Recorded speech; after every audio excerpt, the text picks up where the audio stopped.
Talk us through the second goal and Locatelli, lovely left-footed strike. I mean, the defending leaves a lot to be desired, but the strike is excellent. It does. I mean, Italy, you said it was an easy win. I think it was hesitant at half-time to call Switzerland nice, but they are nice, and you don't want to be a nice football team.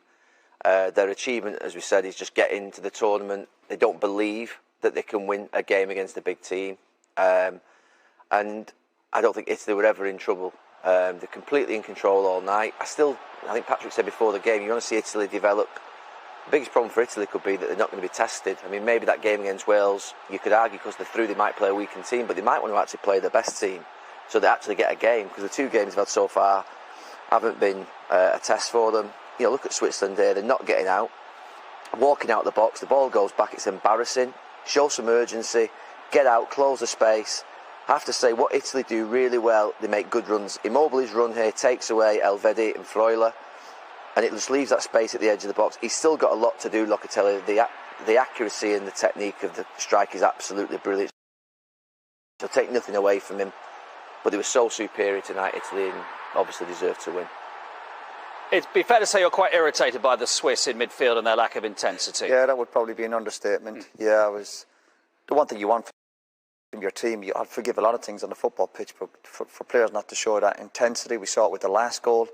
Great example from Italy again for all their quality play, walk rate, desire, and Switzerland giving up the fight. And yeah, I'm pretty annoyed with them, I have to say. And then giving it up here, Patrick, as well. I mean, the game has gone, but even here it's sloppy from Switzerland, isn't it? It's really sloppy. Play the ball centrally, and the striker losing the ball.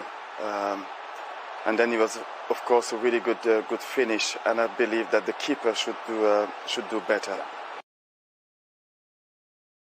But the way that the two central back coming out and closing down Immobile was with no commitment, with no conviction, and lack of desire by this Swiss team. But even the second and third goal, sometimes people think you've got the bodies back, but it's no good having the bodies back unless you engage, you know, especially when you smell danger.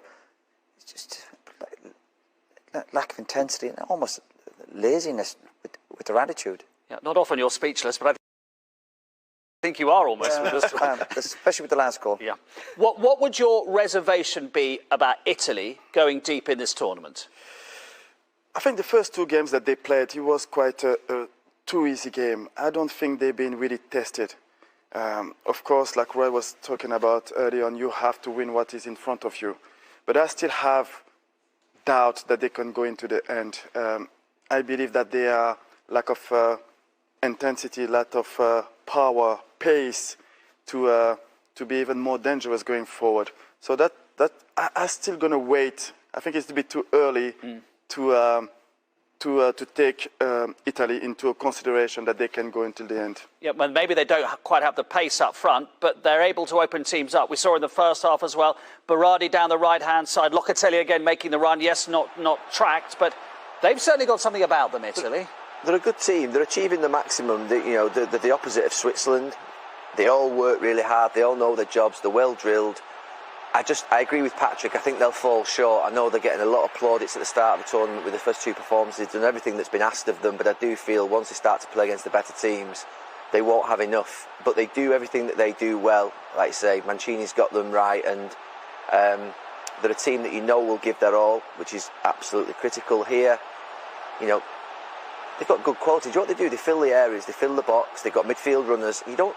Very few teams play with midfield runners always going forward. I think you made a point, Roy, to be fair. It's something that I always used to feel at a midfield. Now, this celebration reminded us of something, Gary, didn't it? Look at that. And lots of Italians were in touch to say this team would love to win the Euros or the World Cup, but it reminded us of one of their great moments. Marco Tardelli scoring in the 1982 World Cup final, which is probably the top 5 celebrate. You were involved in one yourself with Gaza. That's in the top 5 celebrations of all time, that one as well. It's one we all remember. And Locatelli, to be fair, he's done really well tonight. And they're a passionate team, the Italians, and they represent the manager really well. It'll be interesting to see how they do when they do come up against a good team. I'm just not quite sure about them.